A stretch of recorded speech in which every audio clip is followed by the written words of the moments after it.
What's up everybody, Dante here. This is my review of the Technica ATH M50x BT2.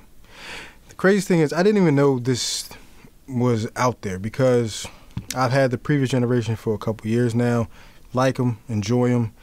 But I was browsing through Amazon and I came across these. I was like, aren't these? Then I was like, hold on, those is a different version. So I was like, all right, cool. So I'm gonna get my hands on these. First, I want to talk about the hardware. Now, Technica basically went with, if it ain't broke, don't fix it.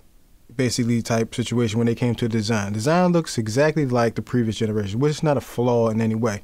It still folds up like this. If you needed to tuck it into the little case it comes with. Still has the little clickable sliders on it, if that's a thing for you. But one of the main differences here is that the power button is a power button now. It's no longer a switch. I actually prefer the switch because I knew it was on and off, but this one you got to hold it for 2 seconds, then it comes on, you see the white light, Bluetooth available, things like that. Your traditional volume up and down buttons, and if you hold it, it switches the track back and forth, things like that. One of the things that I'm so happy that this has, that the previous generation does not, USB-C. You do not realize how important that is when you have a charger that charges all your devices, you know. And you got this headphone that use micro USB. Worst thing ever, right? The fact that it's USB-C, love it. I got a charger and I can use the same charger for all my devices now. And another thing with these headphones is that you can switch between 2 devices now. Before you could just have one. You had to turn the Bluetooth off the other device if you want to use the other device. Here it's just seamlessly switched between the 2. Like you can go from your phone to your tablet with no problem. So that's the new additions to these headphones that, for my opinion, is the best buy for the price that it comes at. Now these are priced at $200. Still cheaper than my favorite headphones of all time, is the Sony XM4s is at $258. I believe last time I seen them, one time when I got them, it was like $278. You can get it for $300, $350, depending on where you look for them at. But these are $200. Great sounding headphones. I mean, for me, I prefer the sound of the Sonys because of the bass line is just very much more punchy than this one. But this is a solid pair of headphones when it comes to mids, highs, lows.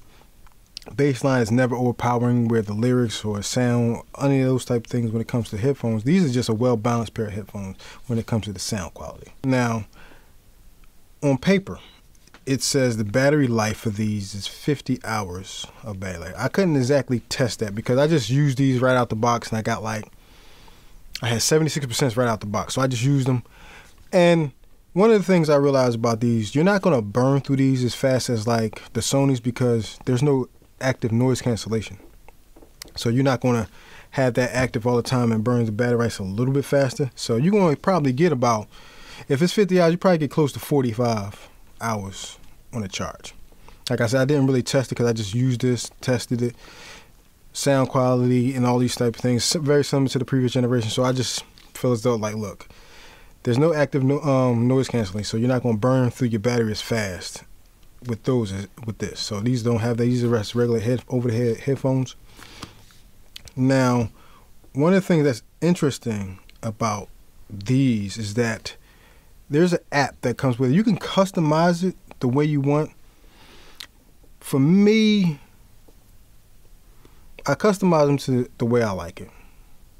Still not as punchy as a Sony, which is not a knock on it, but compared to the previous generation, just in my opinion, the volume on these are a lot lower than the previous generation. Like, you can have these on full blast and it won't seem as loud. Like the previous generation was a little bit louder, which is not a knock on it. It's just depending on the person. You may want, like, you don't want to turn it all the way up to kind of get good volume. Because I like to listen to mine at like 70%. But here, turning these always up is like having it on 70%. That's the crazy thing. But the previous generation, when you had them up to 100, it felt like they wasn't loud, they wouldn't blow your ears out, but it was loud enough where you wanted to turn down the volume. These are not like that.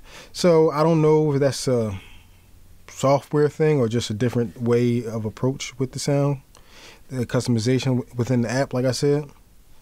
But That's just my opinion and my test that I've had. I've seen a difference between the volume quality, but not a knock on them though. It's just something to think about when you're coming from, you know, the previous generation to these. The only reason why you really will upgrade to these, in my opinion, is switching between 2 devices and the USB-C. Other than that, they're pretty much the same exact headphones. Kind of like what Sony did with the Sony XM3s and 4s. Sound quality was pretty much the same. Mics got a little better with the XM4s, but you could switch between 2 devices, and the customization was a little bit more in the Sony. Same thing here. But like I said, for $200, you can't beat these. I definitely recommend these for $200 because most noise canceling headphones are 300 and higher. Like, yeah, most of them are like 300 and higher. For this just to be everyday headphones, I use these at the gym because I don't like earbuds at the gym because I don't want to hear nobody. I just want to kind of zone out, listen to my music, get my workout in, and go home. Now, the conclusion to all this, like I said, $200, recommend them, especially these. If you don't have the previous generation, definitely get these. Like I said, USB Type-C charging, and you can switch between 2 devices at once. And like I said, the designs are similar to the previous generation, so if it ain't broke, don't fix it. That's just basically what they did with these. So, having said all that, A+, thumbs up, call it all that.